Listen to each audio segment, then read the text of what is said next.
저는 농업과 관련해서 91년부터 지금까지 농업과 관련된 삶을 살아오고 있습니다. 91년부터 2001년까지 거의 10년 동안 직접 농부로 살았습니다. 그때 제가 지금 적어놓은 대부분의 내용을 그대로 실천하기 위해서 애를 썼고 또 지역의 농민들하고 함께 그런 농업을 하자고 그때부터 생명농업이라는 단어를 썼고 그런 농업을 하자고 이렇게 해서 합천 같은 경우에는 생명농업 실천 모임이 90년대 후반에 결성되어서 지금까지 지속되어 오고 있기도 합니다.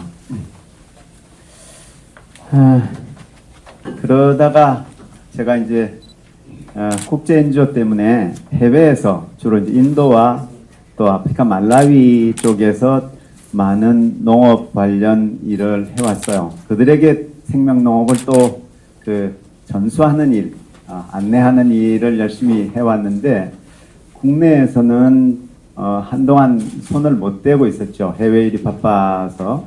그러다 2016년부터 조금씩 제게 이제 여유가 생기기 시작해서 이제 국내 농업도 좀 이제는 나도 좀 역할을 했으면 좋겠다 그런 생각을 하고 조금씩 참여를 해왔습니다. 그래서 처음에는 제가 사무실을 서울에 열고 있었기 때문에 서울을 중심으로 도시농업에서 어떤 변화를 꾀하면서 50플러스 센터 같은 데서 이제 도시농부 학교도 열고 이렇게 또 땅을 얻어서 도시농업을 해왔습니다. 지금도 서울 경기도 김포에는 800평 땅에 30명의 도시농부들이 함께 하는 공동 텃밭이 있습니다. 그런데 그렇게 소규모로 이렇게 하다 보니까 또 도시농부 텃밭을 가지고서는 한계가 있더라고요. 주인에게 잘 땅을 만들어서 돌려줘야 되기도 하고 제 마음대로 뭔가를 이렇게 설치하기도 어렵고 그래서 국내에 어떻게든 생명농업 현장이 하나 있으면 좋겠다 그런 꿈을 2016년부터 꾸준히 꾸어왔는데 드디어 그 꿈이 이제 실현이 됐습니다. 지난 7월 3일에 제가 경북 상주로 귀농귀촌을 했습니다. 귀촌만이 아니라 귀농이라고 할 수 있는 건 농부 자격증을 얻었거든요. 그러니까 농지원부를 만들었을 뿐만 아니라 농업경영체 등록까지를 끝냈기 때문에 지금은 정말 농부라고 할 수도 있습니다. 그리고 아직은 별로 크지 않지만 한 300평 정도, 전체는 500평 밭인데 그 중에서 올해 만들 수 있던 것은 300평 정도를 제가 꿈꾸고 바라는 바대로 거의 그대로 실천하는 한 현장이 있습니다. 그러니까 크지 않더라도 소규모일지라도 제대로 된 생명농업은 이렇게 하는 거다라는 그런 전형을 보여줄 수 있는 곳이 하나 생겼다는 것이 제게는 큰 기쁨이고 또 누구든 와서 보라고 얘기할 수 있는 그 현장이 있다는 게 저는 굉장히 기분이 좋습니다. 그래서 이제는 전에는 도시농업을 한다고 하더라도 거기는 말이죠. 제가 아무리 지도를 해도 30명과 함께 지도를 해도 자기 고집이 있어요. 농부들은 자기 고집이 있어서 자기 방식대로 하려고 들고 또 제 방식을 정확하게 이해하지 못한 부분도 있고 또 제대로 하지 않는 그런 요소들이 있는데 비해서 비록 300평이지만 제가 스스로 다 제가 원하는 대로 제 방식대로 이렇게 할 수 있으니까 통일성이 이제 생긴 거죠. 그런 점에서 이제 제법 좋은 현장이 생겼습니다. 그리고 이제 여러분들 기적의 사과라고 하는 책을 보시면 거기에 이런 이야기가 나옵니다. 후쿠오카 마사노부 선생, 저도 이제 그분의 도움을 많이 받았지만 후쿠오카 마사노부 선생의 책을 읽고 감동을 받고 그대로 실천하려고 자기 조상으로부터 아버지로부터 물려받은 사과밭을 그대로 한번 해봤습니다. 사무농법, 무경운에 무농약에 무비료 무제초에 이렇게 해서 해봤더니 계속 사과 농사가 망하는 거예요. 망하다 얼마 만에 거의 9년째 되는 해에 비로소 사과가 다시 자생력을 얻고 새롭게 열매를 주기 시작한 거예요. 그래서 10년째부터는 이 사과가 너무나 맛있으니까 예약하지 않으면 거의 1년, 지금은 1년 전에 예약하지 않으면 그 사과를 구할 수가 없답니다. 한정판인 거죠. 그런데 그 책의 내용에 보면 이런 내용이 나옵니다. 그 집에서 생산된 사과 한 알은 다른 일본의 일반 관행농으로 지은 사과 몇 알하고 맞먹을까요? 혹시 읽으신 분 있나요? 네? 네, 그렇습니다. 40알하고 맞먹는 영양 가치가 있는 거예요. 그러니까 똑같은 사과라고 하더라도 이게 같은 사과가 아니라는 거죠. 말하자면 10년 동안을 거의 그 땅에서 생산되는 대부분의 것들, 그 다음에 그 풀들, 또 그 낙엽들, 이 모든 것들을 그대로 다 돌려주었더니 땅이 10년 만에 그렇게 변화가 된 거죠. 우리 일반 관행농업을 하고 있는 한국 농부들의 토양 유기물 조사를 해보니까 평균이 얼마나 나왔을까요? 우리나라 일반 관행농법 농부들의 토양에 존재하고 있는 유기물 함량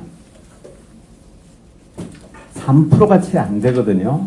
3%가 채 안 되는 땅. 말하자면 정말 유기물이 영양이 형편없는 곳에서 농사를 짓고 있는 거죠.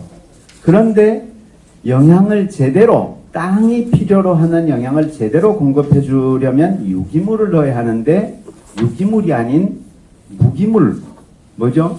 비료를 계속 사용하다 보니까 땅은 점점 더 척박해지고 땅은 기름지지 않는다는 거죠. 그래서 우리의 토양의 유기물 함량은 점점 떨어져 가고 있는 추세에 있습니다.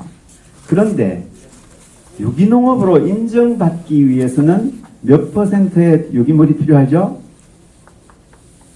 5%라고 하는 5%의 유기물이 필요합니다. 그런데 그 5% 유기물을 가진 땅을 만들기 위해서 유기농 농부들이 많은 죄를 넣고 있죠. 그런데 비해서 기적의 사과에서 보여주었던 것도 비슷하고 또 일본인이 개발한 것 가운데 하나는 탄소농법이라고 하는 그 농법이 있습니다. 세계적으로는 유기농업도 있고 자연농업, 생명농업, 또 퍼마컬처 이런 다양한 농업의 종류들이 있죠. 관행농법이 아닌 것들은 대체로는 가는 방향이 비슷비슷한데 그러나 실질적인 내용에서는 조금 차이가 있습니다. 그런데 탄소농법은 저하고 상당히 많이 유사한 편입니다. 제 농법하고 상당히 유사한 편이고 저는 사실은 여기 오기 전까지는 탄소농법의 얘기만 들었을 뿐 직접적으로 자료를 읽어보지 못했는데 이번에 탄소농법에 대해서 좀 언급을 해주시면 좋겠다고 그래서 제가 열심히 자료를 읽었습니다. 그랬더니 나름대로 탄소농법도 제가 지시하고 있는 것처럼 숲을 닮아가는 거예요. 그래서 전통적인 기존의 통념을 깨는 이런 제대로 된 농법임에 틀림없습니다. 방향으로 보면 말하자면 지금까지 대학에서 가르친 농대에서 가르친 방식의 농업은 뭐가 중심이 되느냐면 비료 중심이에요. 그래서 비료의 3요소 질소, 인산, 카리, 칼슘 4대까지 하면 칼슘까지죠. 질소, 인산, 칼리, 칼슘의 그것이 대표되는 그런 말하면 농업을 이야기해 왔는데 숲을 한번 보시면 이제 답이 나온다는 겁니다. 숲을 보면 질소질이 별로 없어요. 네. 가장 많이 차지하고 있는, 숲에서 가장 많이 차지하고 있는 무기물은 뭘까요? 탄소질이에요. 탄소질. 네. 탄소가, 맞으면 저는 퇴비 얘기를 하고 있지만 퇴비에서 가장 많은 비중을 차지해야 될 게, 퇴비를 만들 때 가장 좋은 퇴비는 탄소질이 60%를 차지해야 합니다. 그 다음에 질소질은 20%쯤 차지하는 것이 좋습니다. 그리고 나머지 칼리, 칼슘, 미네랄 이런 미량 요소들이 10% 정도를 차지하는 게 좋습니다. 그러면 총 90%죠. 나머지 10%는 뭘로 차지하는 게 좋을까?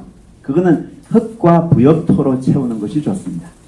이렇게 되면 실제로는 탄소질이, 부엽토도 사실은 탄소질일 그 가능성이 높기 때문에, 그래서 사실은 탄소질이 70%쯤 차지하면 어떤 농장에 넣어도 그 퇴비가 말하면 그 독성을 지니고 있지 않기 때문에 부작용이 없어요. 그런데 닭똥 그대로 갖다 쓰고 또 돼지똥 그대로 갖다 쓰면 질소질이 80% 이상, 90% 이상 돼버리면 땅은 퇴비를 넣어도 또 문제를 일으키는 거죠. 그래서 땅이 망가지는 데는 전혀 퇴비를 쓰지 않고, 그러니까 유기물을 많이 넣지 않고 비료를 이용해서 하게 되면 땅이 망가지고, 또 한편으로는 너무 많은 막 유기물질을 넣는데 그게 질소질 중심으로 그동안 배워온 대로 질소질 중심으로 넣었다가는 이건 또 땅이 망가진다는 거죠. 그리고 가스도 발생하고요. 산이 가스를 발생하지 않는 이유는 탄소질이 중심이 되어 있기 때문입니다. 그래서 이런 기본 원리를 그대로 땅에다가 접목시켜서 그 유기물을 처음에는 잔뜩 넣어주고 한 10cm 정도 깔고, 그리고는 5cm 정도를 경운하고, 한번 첫 번째 경운하고, 그 다음부터는 계속 300평에 1년에 10톤 정도씩의 말하자면 유기물을 넣어야 한다, 이런 얘기를 하는 게 탄소농법의 핵심이에요. 근데 조금씩 액센트가 차이가 있긴 하지만, 그러나 그 탄소농법에서 약간 그 문제점이라고 생각할 수 있는 것들을 제가 몇 가지 뽑아봤습니다. 그게 뭐냐면, 강조의 핵심은 좋아요. 숲을 단말하는 건데 주변 재료에 대한 인식이 부족해요. 저는 제 땅을 기름지게 만드는 대부분의 재료들을 어디서 구할까요? 저는 제 농장 주변에서 구합니다. 제 농장 주변의 산에서 구하고, 부엽토를 구하고, 제 농장에 자라난 풀들을 이용하고, 그래서 풀덮기를 많이 해야 되는데, 대부분 여기서 탄소농법에서 얘기하는 것은 해버섯재를 어디서 사와야 하고, 나무칩, 나무칩, 그 다음에 참나무를 막 통나무를 갖다 땅을 파고 집어넣고, 굉장한 나름대로 그것도 제대로 따라 하려고 하면 저보다 훨씬 힘이 들고 돈이 많이 드는 그런 농법이더라고요. 그러니까 자기 주변에서 가까운 곳에서 재료를 구한다는 생각을 강하게 하지 않고 있다는 거예요. 외부재가 들어오더라도 유기물이 들어오면 된다. 그리고 땅 속으로 넣기보다는 처음엔 초기에만 넣고 그다음부터는 위로 덮어주면 된다. 이런 것까지는 좋은데, 외부재의 액센트가 들어가서는 이거는 그렇게 바람직하지는 않다. 그런 뜻이고요. 그 다음에 대체로 농업에 있어 또 하나의 간구하고 있는 부분은 몇백 평이고 몇천 평이고 한 작물을 또 지어요. 이건 단작 중심이 되어버립니다. 그러면 공생하지 않으면 아무리 땅이 좋아졌다고 하더라도 자연의 복원에는 조금 더 못 미치는 성향이 있다는 것이죠. 제가 농사를 지을 때는 저는 80cm 두둑을 만듭니다. 우리 집 옆에 대추나무 밭이 있는데요. 300평 정도의 대추나무 밭이 있는데, 그 대추나무 농부가 벌써 3년째 대추가 잘 열리질 않아요. 그래서 원인을 모르고 있습니다. 그런데 제가 딱 가서 진단을 해보니까 이게 원인이 있어요. 무엇 때문일까요? 3년 동안 열심히 퇴비를 했대요. 땅갈이도 열심히 했고, 그런데 열매가 잘 열리지 않는 거죠. 그건 제가 이제 보니까 그냥 큰 두 가지 요인이 있었습니다. 하나는 땅갈이를 하긴 했는데 골과 두둑으로 나뉘어지지 않았어요. 이건 대수불량입니다.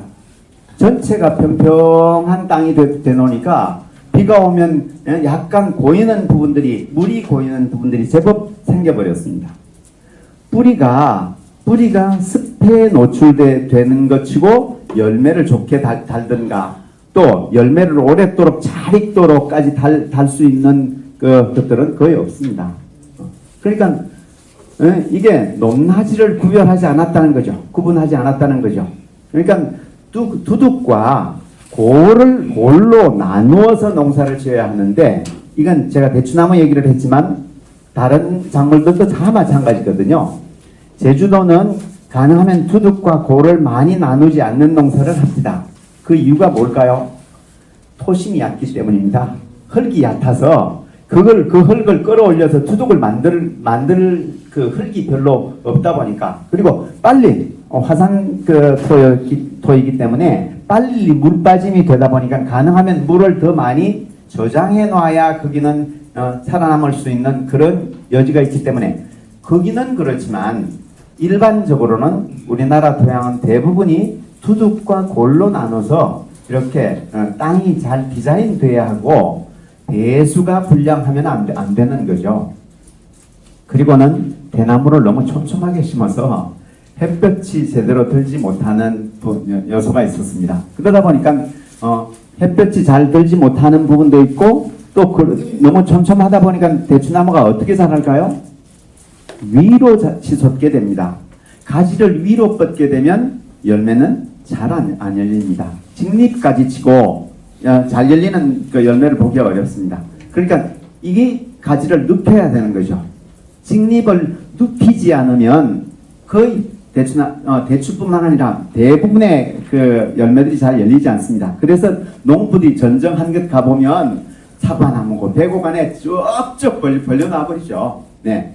그래서 햇볕이 위에서도 잘 들어가고 옆에서도 이렇게 바람 잘 통하게 하고, 그래서 쩍쩍 벌려놓는 것에 이 원리를 알아야 되는 거죠.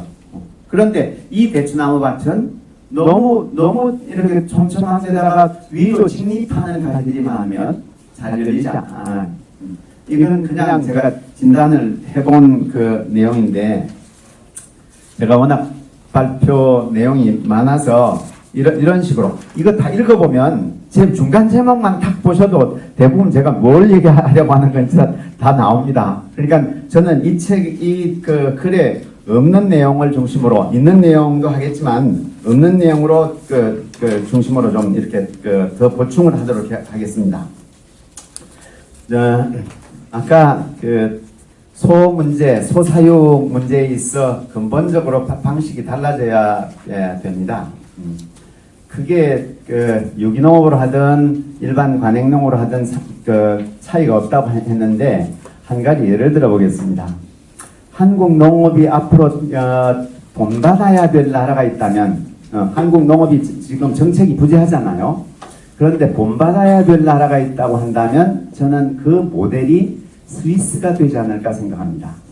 독일한테서도 배울 게 굉장히 많이 있지만 스위스로부터는 정말 많은 부분을 우리가 한국 농업이 배워야 할 필요가 있습니다. 예를 들면요, 스위스는 좁은 땅을 가진 나라라고 생각하지만 우리보다 5배나 더 많은 평균 면적을 가지고 있는 나라입니다. 그러니까 농부들이 결코 작은 땅을 갖고 있지 않습니다. 굉장히 큰 땅을 가지고 있습니다. 그리고 스위스 농업의 농촌의 농업의 특징은 대체로 우리처럼 한 농가가 예를 들어서 10,000평을 가지고 있을 때 그 10,000평이 한 떼기로 가지고 있는 농부를 본 적이 있나요? 별로 없을 거예요. 3,000평을 가지고 있어도 이게 4떼기, 5떼기로 다 나뉘어집니다. 이게 앞으로 100년 뒤에 어떻게 변해야 할까요? 스위스처럼 한 농부는 한 산골짜기를 한 농부가 가질 수 있도록 돼야 합니다. 한 들판을 한 농부가 가지도록. 대규모 하자는 얘기가 아니고 말하면 적어도 3,000평이 자기 집과 이게 집 주변에서 한 사람이 경작할 수 있도록 이렇게 돼야 하는데, 오전에는 1km 떨어진 곳에 갔다가 또 한 2km 떨어진 다른 곳에 가서 또 농사를 지어야 하는 이런 방식을 가지고는 이미, 그러면 자전거를 타면 좀 덜 하겠지만 대부분 농부가 자동차 가지고 있는데 자동차를 타고 이동해야 된다고 하는 사실 때문에 탄소 발생은, 이산화탄소 발생은 여전히 또 될 수밖에 없어요. 그래서 스위스 농업은 가능한 한 농부에게 그 자기 농사를 집중시킬 수 있도록 이렇게 재편됐습니다. 본래부터 그랬던 게 아니고요. 그러니까 이런 데서부터 우리가 정말 본받아야 할 부분이 있는 거죠. 그 다음에 소 한 마리를 사육하기 위해서는 얼마의 땅이 필요할까요? 허가제예요. 우리 허가는 축사 면적이 나오기만 하면 허가합니다. 이게 한국 농업의 축산업 정책이에요. 그런데 스위스는 3,000평을 초지를 확보하지 않으면 소 한 마리를 주지 않습니다. 허가해 주지 않습니다. 3,000평이 왜 필요하죠? 풀 먹어야 돼. 네. 완전히 전혀 외부로부터 사료를 하나도 사오지 않고 스스로 해결할 수 있는, 자급자족할 수 있는 그 양이 3,000평인 겁니다. 3,000평 땅이면요, 사람으로 하면 100명이 먹고 살아갈 수 있는 분량을 소 한 마리가 먹어치운다는 뜻입니다. 그러니까 육식이 얼마나 많은 토지를 가져야 하는가가 나오는 거죠. 네. 그런데 소 한 마리를 3,000평을 해주고 허가해주고 그냥 가만 내버려 두는 게 아니고 3,000평을 정부가 제시하는 기준대로 친환경 농법으로 너무 많은 비료나 농약을 쳐서도 안 되고 친환경적으로 농사를 짓기만 하면 뭐 할까요? 3,000평에 우리도 100만 원씩을 지원해 줍니다. 이걸 직불금이라고 합니다. 우리 식량 자동률이 25%밖에 안 됐는데 거기는 스위스에서는 식량 작물에 해당되는 밀과 콩과 감자와 옥수수와 이런 것들을 식량 작물에 해당되는 품목을 정해놓고 그 품목을 3,000평 심으면 또 100만 원씩 줘버립니다. 또 땅에 농촌에 살고 있다는 사실만으로, 농촌에 주소지를 둔 농민이라는 사실만으로 뭐 하죠? 농촌에 사는 직불금을 또 줍니다. 한국 농촌 인구가 점점 고령화되고 감소되고 있다고 하죠. 그런데 이걸 해결할 수 있는 게 스위스와 닮아가면 돼요. 농촌에 주소지를 두고 직접 농사를 짓는 농민이라는 것이 확인되기만 하면 1년에 600만 원씩 준다. 한 달에 50만 원씩. 사는 것만으로 농사 안 지어도 돼. 안 지어도 되는 게 아니고 최소한 300평은 지어야 돼. 농민으로 유지하기 위해서. 그렇게 300평 이상을 짓는 것만으로 600만 원씩 준다? 그 돈이 많이 들어갈 것 같습니까? 인구 4.5%밖에 안 되는 이 농업 인구에게 다 줘봤자 몇 푼 되지 않습니다. 농촌에 사는 것만으로 그만큼씩 준다 그러면 이주하지 않을 농민들, 도시인들이 있을까요? 많은 사람들이 이주할 거예요. 또 농촌에 사는 것만으로 기본소득제를 살고 농사 짓는 것으로 기본소득제를 주겠다. 이것도 한 600만 원. 네, 이런 식으로. 그 다음에 친환경적으로 정부가 제시한 기준대로 비료 농약을 잔뜩 뿌리지 않고 친환경적으로 농사를 짓기만 하면 환경직불금을 또 주겠다. 스위스를 한번 보세요. 보면 야, 이 나라는 농민을 위해서 모든 국민이 똘똘 뭉쳐서 농민을 위하는 나라로구나. 농민으로 사는 것이 이렇게 행복할 수 있을까? 그럴 정도예요. 제가 스위스를 가서 2번 다녀왔는데 처음에는 한 달간 가서 농촌을 쭉 여러 곳도 아니고 한 곳에서 열흘씩 2곳, 그 다음에 이제 도시 열흘 이렇게 해서 이제 2곳 농촌을 열흘씩 이렇게 견학을 했습니다. 정말 놀란 부분이 많습니다. 그런 정책을 누가 위반할까요? 국회의원이 위반하는 것이 아니고 농민위원회에서 대부분 정책을 위반합니다. 그래서 농업이 중심이 되는 자기 지역에 농산물이 수입되느냐 마느냐도 전부 농민들이 결정하더라고요. 상인이 결정하는 게 아니고요. 정말 꿈 같은 나라예요. 농민을 위해서 이렇게도 많은 혜택을 주려고 애를 쓸까? 제가 가서 마늘밭을 메고 있는 여성에게 당신 농부냐? 하고서 물었습니다. 그랬더니 아니 그러더라고요. 아니 지금 농사 일을 하고 있는데 농부 아니에요? 그랬더니 뭐라고 했을까요? 자기는 농부가 아니래요. 그게 이상해서 그러면 저쪽에서 일하고 있는 저 남편은 남자분은 농부입니까? 그랬더니 농부래요. 그 차이가 뭐예요? 그랬더니 자기 남편은 농부 자격증을 가진 농민이고 자기는 공무원이래요. 무슨 공무원? 그랬더니 지금 이 시간에 아직은 근무할 시간일 것 같은데 지금 이 시간에 왜 여기서 일하고 있으면서 농부가 아닌 공무원인가요? 그랬더니 자기는 이 지역의 마을 주민들이 친환경적으로 농사를 잘 짓고 있나 안 짓고 있나 감시하고 감시의 액센트가 있지 않고 지도 선도 개몽하는 그 공무원이래요. 그래서 그 사람의 눈에 잘못 걸리면 지원되던 직불금이 경고장 날아가고 3번 경고를 받으면 6년간은 다시 신청할 수 없고, 그래서 스위스 농부의 대부분은 거의 60% 정도가 직불금이 차지해요. 전 수입의 60% 정도가. 그러니까 농촌에 살고 있다는 사실만으로 벌써 이게 많은 혜택이 주어집니다. 그래도 스위스 젊은이들을 농촌에 남기기 위해서 그들은 얼마나 더 많은 애를 쓰는지 모릅니다. 요즘 젊은 친구들이 농사일 하려고 드나요? 몇몇 소수를 제외하고는 안 하죠. 그런 점에서 정말 앞으로의 한국 농업 정책이 많은 부분 스위스를 본받아 갔으면 좋겠습니다. 그런 일을 제 시간이 얼마나 됐는지 모르지만 그 핵심은 농업의 방식이 달라져야 하고 농업에 대한 가치관이 달라져야 하고 농업의 지향점이 달라져야 한다는 거예요. 농업은 저도 지금 농촌에 가 있지만 농사를 지어서 자립할 수 있다. 전에는 제가 만평 농사를 짓고 막 40대 젊을 때는 자립하고도 남았어요.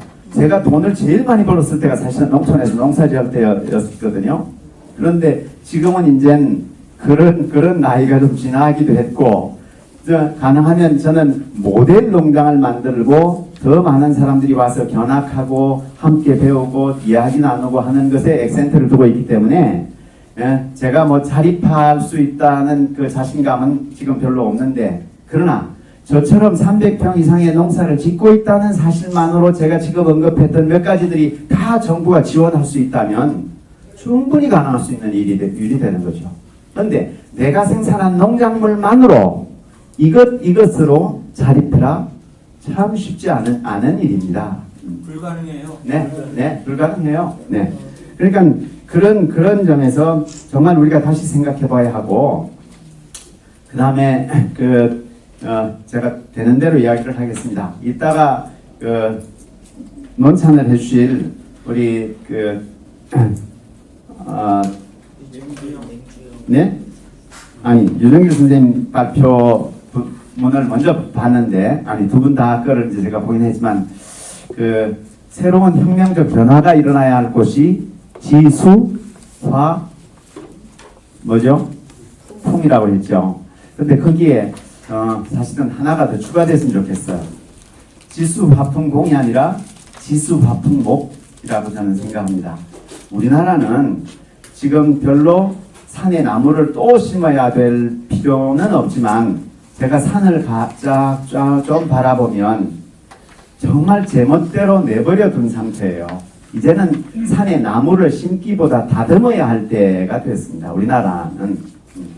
그래서 정말 유익한 나무로 꽃을 많이 피우고 열매가 열리는 나무로 수종을 조금 개량할 필요도 있고, 또 나무가 숨이라도 쉴 수 있도록 정말 돌보고 가꾸는 일이 필요한데, 산림청이 있다면서 도대체 뭐 하는지 모르겠다고 싶을 정도로 참 정말 돌보고 가꾸지 않습니다. 우리나라는 그렇다면, 그러나 세계적으로 보았을 때는 나무를 자르는 것은 멈추어야 하고, 자르더라도 정말 계획 있게 말하면 꼭 필요한 대로 잘라가는 감벌이라든지 이런 것들이 필요한 것이지, 지금 제가 아프리카에서 제법 있어 봤기 때문에 아프리카를 생각하기만 하면 눈물이 날 정도입니다. 왜요? 앞으로도 미래의 전망이 제대로 희망적 전망이 보이지 않기 때문입니다. 아까 인터스텔라? 예. 그 영화에 나오는 것처럼 아프리카 땅이 그렇게 변하고 있어요. 황무지로 변하고 있어요. 대부분의 아프리카의 땅이. 왜요? 30년 전에 비해서 지금은 70%의 산림이 사라졌기 때문입니다. 숲이 사라져버렸기 때문에 물을 가두어 놓을 수가 없어요. 우기와 금기로 나뉘어진 기후인데 우기가 되어도 그 물을 잡아둘 수가 없어요. 비는 쫙 와서 표토를 다 쓸고 가버리고, 좋은 흙은 다 쓸고 가버리고요. 남아있는 땅은 메마른 땅이에요. 그리고는 비 온 지 이틀 사흘만 지나면 또 물이 부족하다고 이웃 마을로 물기를 가야 해요. 저수지, 제대로 물을 가두어 놓는 시설도 없고 나무가 없기 때문에 비는 점점 줄어들고, 그리고 가둘 수 있는 시설도 없고 시스템도 없고, 마다 비를 가두어 둘 수 있는 많은 빗물 저장고만 만들어 두어도 식수 문제가 많이 해결될 텐데도 그 좋은 빗물 다 날려보내거든요. 그러니까 정말 나무 문제, 몽골도 마찬가지잖아요. 세계적으로 들여다보면 남미도 마찬가지고, 남미, 아시아, 몽골, 아프리카, 나무 문제는, 우리나라는 나무를 가꾸는 문제가 남아있고, 돌보는 문제가 남아있고, 세계적으로는 나무를 다시 심고 숲을 복원해야 되는 이 문제가 심각하게 남아있다고 저는 생각합니다. 아프리카의 농업 문제를 해결하기 위해서 숲을 복원하지 않는 한 농업 문제 해결은 없습니다. 그런데 코이카든 아니면 유엔이든 간에 농업 문제를 해결하겠다고 생각하고 들어와서는 뭐만 보죠? 농업 문제만 봅니다. 농사 방법이나 이 농업 개발 문제만 살피는데 그것 가지고는 전혀 농업 문제를 해결할 수 없습니다. 그래서 유엔이 식량 해결하겠다고 지난 밀레니엄 고를 설정하고 15년 동안이나 실험했는데 하나도 개선되지 않았습니다. 아프리카에서만큼은. 이걸 문제를 종합적으로 지구촌 전체의 문제로 보고 그 중에 가장 중심을 농업 문제로 놓고 보면 문제가 보이는데, 이런 것들이 보이지 않는 삶을 살아가고 있는 게, 정책을 위반하고 있는 게 오늘의 현실이라는 겁니다. 제 핵심 내용은 그렇습니다. 그래서 상업주의적 이익에만 집착해서 수단과 방법을 가리지 않는 농업으로부터 제대로 지구촌을 살리는 농업으로 관점을 전환하는 것이 필요하다. 네. 이게 전체적인 핵심이고요. 그리고 이제 몇 분이나 제가 더 써야 되나요? 네, 5분 정도. 그러면 이제 진짜 핵심 주제인 기후위기와 농촌 선교의 방향과 과제로 40쪽부터 두세 쪽에 걸쳐 있는 그 부분으로 가서 마무리를 하도록 하겠습니다. 지구촌 기후위기에서 농업이 차지하는 비중이 아까 발표에도 나왔습니다만 19% 내지 20% 정도가 됩니다. 세계적으로 농업이 차지하고 있는 비중이. 그런데 이 중에서도 아까 벼농사 이야기했는데 벼농사가 발생하는 것들 가운데 벼가 자라는 동안은 그렇게 물이 갇혀 있다고 가두어져 있다고 해서 그렇게 많이 발생시키지 않습니다. 문제의 핵심은 그 논을 갈기 위해서 1년에 몇 번씩 트랙터가 왔다 갔다 하면서 논갈이 해야 하고요. 그 다음에 이양기 또 이제는 그 에너지를 소모하는 이양기 들어가야 하고요. 수확하기 위해서 콤바인 들어가야 하고요. 이런 것들이 발생하는 이산화탄소가 훨씬 더 많은 편입니다. 지구 전 역사를 가지고 따져도 농업에서 땅갈이를 위해서 그 탄소 발생량이 위해서 발생했던 탄소 발생량이 30% 이상을 차지하고 있다고 합니다. 그러니까 농업이 이산화탄소 발생량이 적은 게 아니라 상당히 많은데 이것은 잘못된 농업의 방식에 있습니다. 그래서 생명의 가치관과 나눔 정신에 기초한 생명농업적 방식을 이용하면 정말 그 많은 이산화탄소를 줄일 수 있다는 거죠. 이런 새로운 농법을 전파하는 그런 산실이 농촌교회가 되어야 하지 않겠는가 하는 생각입니다. 그 다음에 농촌 중심의 농민 중심의 국가 정책이 필요하다는 거 아까 스위스 예를 들어서 이미 말씀드렸습니다. 직불금 혹은 농민 기본 소득이라고 하는 항목으로 그런 것들을 법제화해서 농촌에 사는 것만으로 너무 행복하다 하는 이야기가 나올 수 있도록 해가는 것이 필요하고요. 그동안은 교인들만 돌보는 교회였다면 이제는 지역사회와 함께하는 선교를 해야 합니다. 지역사회에 뭐가 필요한지, 지역사회가 어떻게 바람직한 방향으로 나갈 수 있는지 이런 것들을 함께 생각해 보는 거죠. 그래서 지역의 청소년들을 위한 장학금 확보도 하고 국제적인 탐방과 훈련 프로그램도 가지고 해서 정말 그 교회를 통해서 정말 새로운 그 꿈과 희망이 무르익어가는 그런 땅이 되었으면 좋겠습니다. 제가 참 목사님들, 농촌교회 목회자들 위대하다는 생각이 드는 건요. 요새 전에는 초등학교 선생님과 목회자 두 쪽이 그래도 농촌에 살았는데 지금 학교 선생님은 농촌에 사는 사람 발견하기는 1000명에 1명도 없습니다. 왜? 다 돈 많이 받거든요. 농촌 목회자는 도시에 있으면서 여기에 출퇴근할 수 있는 입장이 아니잖아요. 그 땅에 뿌리 박고 있는 사람은 오로지 지금 외지인으로서는 목회자밖에 없는 실정입니다. 그런 점에서 참 위대해요. 그러니까 더더군다나 정말 지역사회의 역사도 함께 지역민들하고 공부하고 미래의 방향이 어떻게 돼야 할 것인지도 함께 공부하고 필요한 것들이 무엇인지를 연구하고 함께 만들어가는 이런 농촌교회가 되어야 되지 않을까. 건강한 복지선교, 노인이 많으니까 노인 공동체 그 생활, 자기 집에서 살면서도 함께 식사하고 함께 즐길 수 있는 이런 그 프로그램이나 공간을 만들어내기도 하고, 또 지금은 그 다문화 가정이나 외국인 노동자들이 많기 때문에 그들이 이제는 우리나라를 함께 만들어가는 상호 공생의 삶을 살아가고 있다는 공동체적 의식을 그들과도 함께 가지는 것이 필요하고요. 그 다음에 도농상생의 선교, 여기도 그동안 서로 도시와 농촌교회가 협력하는 모델들을 우리가 제법 가지고 있지만 그 협력이 거의 도시교회의 시혜적 관점 때문에 이게 올바로 가지 못한 점들이 있다는 겁니다. 제대로 된 말하면 상생적 관계, 그리고 말하면 땅을 살 수 있는 돈, 또 혹은 그 작물을 키울 수 있는 자금 지원 이런 것들도 함께 하고 일손 돕기도 하고 그러면서 또 그들이 가면 머물 수 있는 힐링 공간, 또 혹시 도시인들 가운데서 농촌으로 귀농귀촌을 할 경우에 훈련받을 수 있는 그런 공간 역할까지도 농촌교회가 할 수 있으면 좋겠다. 그 다음에 100년 후를 생각하는 농촌 선교도 아까 이미 이야기를 드렸습니다. 경작지를 저는 모아드리는 것부터.